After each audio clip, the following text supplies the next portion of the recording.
Again, welcome to IT project course. In these lectures, we're going to learn about software project management techniques. This is our Unit 2 lectures. So our main objective is to link information system to business needs.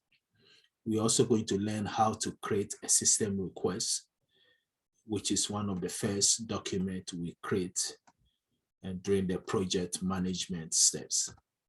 We're also going to understand system feasibility. We're also going to learn how to perform a feasibility analysis. Also understand how to select a project. We're also going to learn how to create an interactive project work plan. So we start with the introduction. Here we say that the project management is the process of planning and controlling system development within a specified time at a minimal cost with right functionality. So the main goal of a project management is to come up with a very high quality product with a less cost, a possible less cost. So again, project management is the process of planning and controlling the system development within a specified time at a minimal cost with a right functionality. So a project is a set of activities with a specified beginning and also the end point meant to create a system that brings a value to the business. So for example, we can have a project to create a website or an IT project. Creating a website, we may perform more than one activity.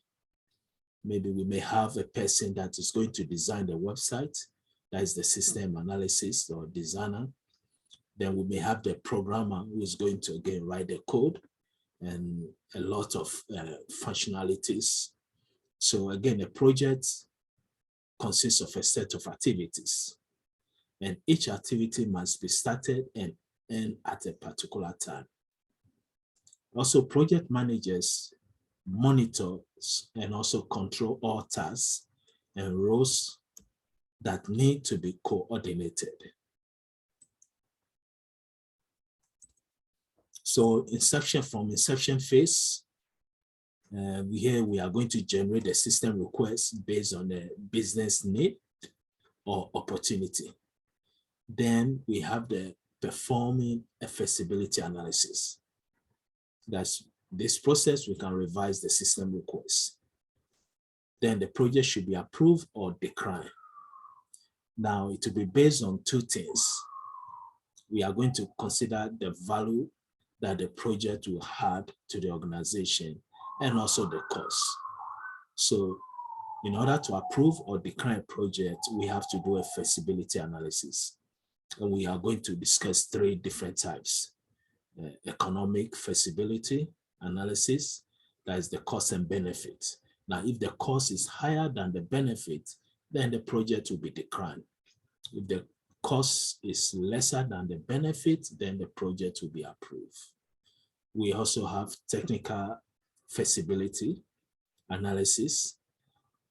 Make sure we have the technology and the technologies available to be used for the project. Then organizational feasibility also. So we say projects are driven by business needs. The goal of embarking on a project is most likely to solve a problem. It's the business need. Maybe a business organization, for example, perform the payroll system manually with an accountant and a calculator. They may decide again, they want to automate the process. In this case, they are going to develop a software system or IT system that can, again, automate the payroll system. So again, projects are driven by the business needs. So we need to identify by business people. Also, it's identified by IT people, and sometimes jointly by business administrators and also the IT personnel. The project sponsor believes in the system and wants to see it succeed. Here we say normally this is a business person and he should have the authority to again move it forward, both financially etc. A business value can be tangible. So a tangible value means can be quantified and measured directly. So a good example here, 2% reduction in operating costs. So this is again quantified, the business value. If we know that the project we are going to embark on, to reduce 2% operating costs, then that's good. Also, it may have intangible value. Intangible value cannot be quantified. So for example, improve a customer service. This is intangible. We don't have a specific value amount or time, etc. So we know it will have value or save time, but we may not be able to quantify or measure its benefits. So a good example is improve customer service. So those are the two business values, either tangible value or intangible value. Now, next is the system request. System request is a document that describes the reasons for and also the value added from building a new system. So this is one of the first documents that we have to, again, create or develop. And this document will describe the reasons why we need a project or why we need a system. And it normally contains 5 elements. We should have the project sponsor. That will be the primary point of contact for the project. Also, the business need. And the business need is the reason why we need to, again, spend time, maybe financial, etc., on the project. So the reason why we need to embark on the project. Also, the business requirement, what the system will do. Normally in the requirement, we have 2 types, the functional requirement, also non-functional requirement. So functional requirement is what the system will do, the function. Non-functional requirement can be the quality of the system. Maybe this system may improve the security of the organization payroll system. Workers can no more embezzle money or use the funds of the organization without knowing it. So the system, in this case, we say the security. So that will be non-functional requirement. Also, the business value must be included in the system request document. How will the organization benefit from the project? Then special issues, anything else that we think is very important to consider for the project. And this has to be a positive influence on the project. So those are the 5 elements of the system request document. And as we said, the system request document is the first document that we generate in project management principles. Next, we move to the feasibility analysis. So a question like, what are the risks in this project? Can these risks be overcome? So the major component in feasibility analysis are technical feasibility, can we build it? Economic feasibility, should we build it? Here we have to analyze the cost and the benefit of the system. And also organizational feasibility. Will the system be user-friendly? Can the workers or the members of the organization be able to use it frequently? So we start with the technical feasibility. Here we have to identify the risk in the following areas. First, the functional area. And the question is, are analysis familiar with this portion of the business? In terms of the technology, less familiarity generates more risk. This means if we have a new technology which has not been used much, the chance that the project will fail is very high than the technology that has been used many times by the organization. Also, the project size is very important because large projects have more risk. And also we need to consider the compatibility. If it's difficult to integrate, then we have increasing our risk process. The next is the economic feasibility, which also is called the cost and benefit analysis. Here we want to identify the cost and the benefit. Now, if the cost is more than the benefit, most likely the project will be declined. Now, if the cost is less than the benefit, then the project will surely be approved. We also need to assign values to the cost and the benefits. Determine the cash flow. We also need to determine the value using one or more method.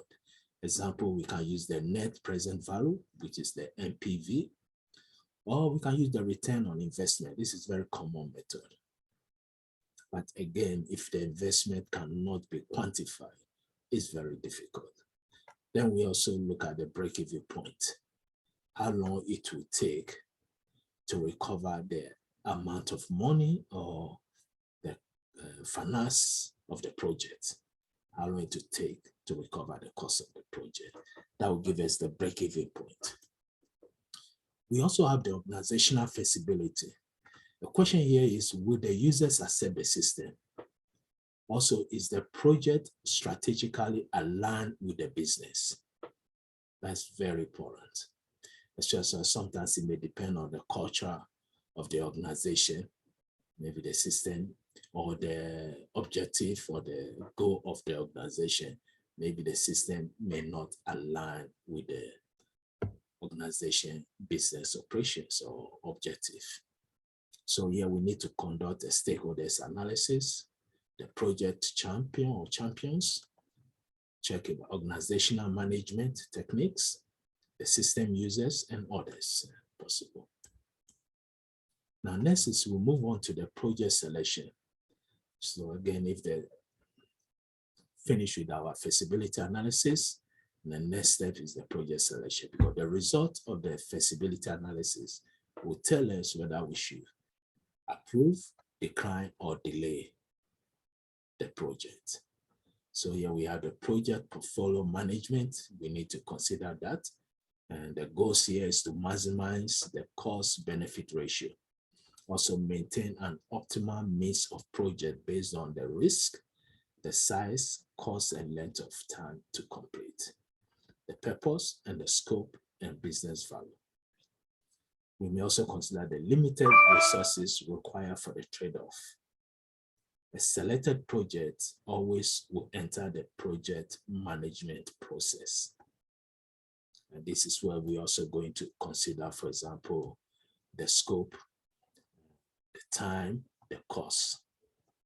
So project management tools, normally we're going to aid us in creating the work plans. We are going to identify all the tasks we have to perform. And this normally will lead us to perform what we call the work breakdown structure. The work breakdown structure will be the hierarchy of all the tasks that need to be completed in order for the project to be completed. So we have to identify all possible tasks. They are sequenced. Their sequence means there are some tasks that have to be performed first before other tasks can be performed. For example, if we are building a house, of course, we need to build the foundation first before we start the building.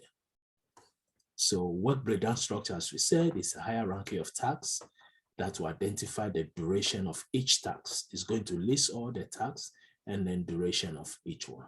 There are some tasks that can be performed parallel. Let's say installing the windows and doors. These two tasks can be performed parallel. And then the current status of each task. Also the task dependency. So this is example of maybe task 1 must be completed before task 2, which means task 2 depends on task 1. This will show which tasks must be completed before others can begin. We use the Gantt charts, which also is computerized. For example, most of the project management software applications such as Microsoft Pro project application has the Gantt chart. So the Gantt chart is like a horizontal bar chart that shows the work breakdown structure graphically. It's more or less, and also it will show the duration graphically.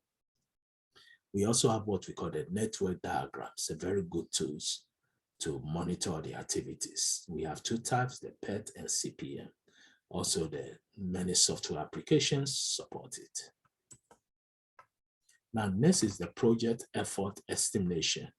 Here we say the estimation normally involves the trade-offs between functionality, time, and also the cost. So functionality, we need to consider every project, the time and the cost, very important. And also we discussed previously about the scope, project scope, very important. So again, project effort estimation also is the process of assigning projected values, because we estimate it. So we assign the projected values for the time and effort. We also later on, we may find the variances of these costs estimation. For example, the difference between the actual cost and the projected or estimated cost will be the differences, the variance of them. So most accurate estimates come from the experience. We have a use case point method. This normally is based on technical complexity factors and environmental factors also. Next is the problem and opportunity. So this section normally summarizes the major problems that a project will face. And also it identifies the significant new opportunities of which it will take advantage. And this normally will help us prove there is a significant motivation for the project to occur. Now, what is the goal of project management? Here we say the goal normally gives the direction and also the purpose to the project. Every goal or objective of any work or organization is to give a direction and also purpose. Normally, this will summarize how the organization will address the problems or act on the opportunities. Now, don't commit to a specific time or cost goals, because the scope of a project is too, again, vague for that. That's why we said in our previous lectures, we discussed about what we call the scope creep. When there's no boundary and we keep adding new features to a project, which will prolong the completion time and also increase the cost of the project. So we shouldn't be committed to a specific time or cost goals. Now, the objective of a project management techniques, here we say to elaborate on the goal and also clarify its scope or boundaries. And I think that's the most important. And we can say that project management main goal is to manage the three important elements in any project, which is the scope of the project, that's the boundary, the time, how long it will take, and also the cost. Always the cost go with the time. When it takes longer, the cost increases. So here we said, if you meet all the objectives, then the goal must also be met. Now, each objective should define an expected outcome and the rough time frame it will be done. So a measure and action needed to meet the objective. Now, success criteria here, we imagine the project is done. We meet the project work plan. The objective of the project is met. And one of the success can be if the budgeted amount was higher than the actual cost of the project, then that's very successful. Also the time, if the time was lesser than the actual budgeted time. And also the scope, we have the possible features.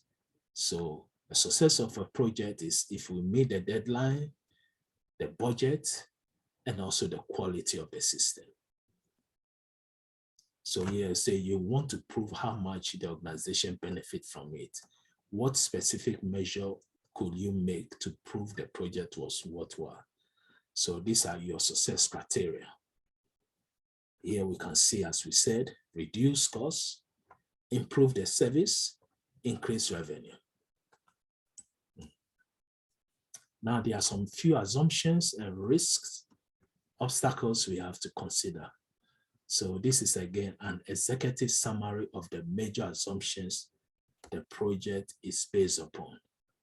Also the key risk to manage and foreseeable obstacles that will need to be overcome. Particularly with focusing on areas you might need help managing. So more details will appear again in the project definition statement. Now the next is creating and managing the work plan. So the work plan normally is a dynamic because again, as a project manager, we have to be very flexible. The cost may change, maybe cost of items, product may change, time may increase or decrease. So a work plan always has to be dynamic. And also we have to list sequentially list of all the tasks that need to be complete a project. Approaches, we can modify existing or completed projects. We have to be flexible. And also we have to derive the tasks from the methodology being used. We also have what we call a unified process, and this normally include interactive and incremental process. So work plan is also interactive and incremental. Tasks and time intervals follow the phases, different tasks executed for each workflow. Now, evolutionary work breakdown structure. This is a very important part of the project management technique. This is where we can use again a Gantt chart to list all the tasks in sequential order and how long each task will take to complete. Some tasks can be completed parallel together, some may depend on others. So here we say and organized in a standard manner across all projects, created an incremental and also interactive manner. Generality support learning from past mistakes and success. So workflows again are major divisions. Workflows are decomposed along the phases, and the phases also are decomposed along the required tasks. Tasks are added as each iteration is completed. In short, again, a work breakdown structure consists of all the tasks or activities that must be completed in order for the project to be completed. And these tasks must be listed in sequential order. So we discussed about scope management, and we said the scope creep. And now a scope creep normally occurs after the project is underway. The whole idea is every project must have a boundary. We need 10 items or 10 features. Now, when we keep adding more features and more features, then we are heading to creep, scope creep. The more features we had in the system, the cost may go high, the time of completion may increase or may be delayed. So this normally occurs after the project is underway, the scope creep. Now, results from adding a new requirements to the project. This can have, as we said, the literal effect on the schedule. Schedule may change. And the project manager is responsible to manage changes to reduce scope creep. Now, what are the techniques to manage the project scope? Here we say we can identify all requirements at the outset. Very important. We don't want to add additional requirements. And also we should allow only those changes deemed absolutely necessary. So if we want to add more features, we know that features must be added. It's very important. It's necessary. Carefully examine the impact of suggested changes. Or if possible, we should delay some changes for future enhancement and the concept of time boxing. So the goal here is that when we add more features, the cost may go up, time may increase. So we have to be careful. So this is the summary of a project scope. As we said, the scope refers to all the work involved in creating the products of the project and the process used to create them. So our deliverable is a product produced as a part of a project. such as a hardware or a software or planning document. Now, also it's common to blend the noun, verb, and organizational structures, such as use the verb approach for the top level, then noun or organizational for lower level elements.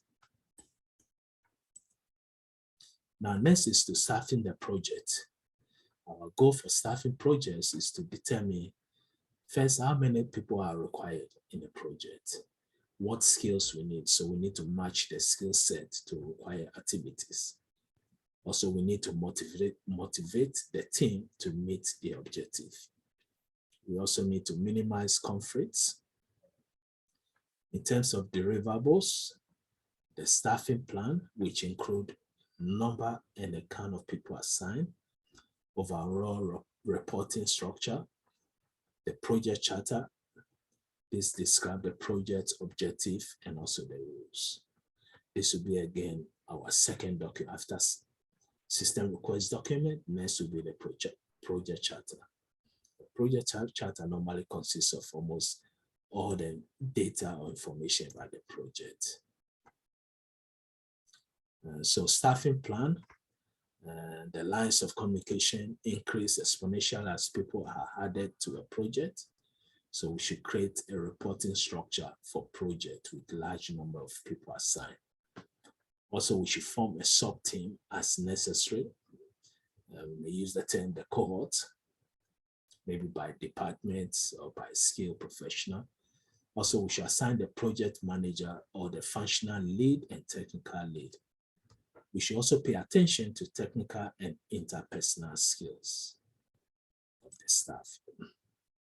We need to motivate the staff. So motivation is the greatest influence on performance.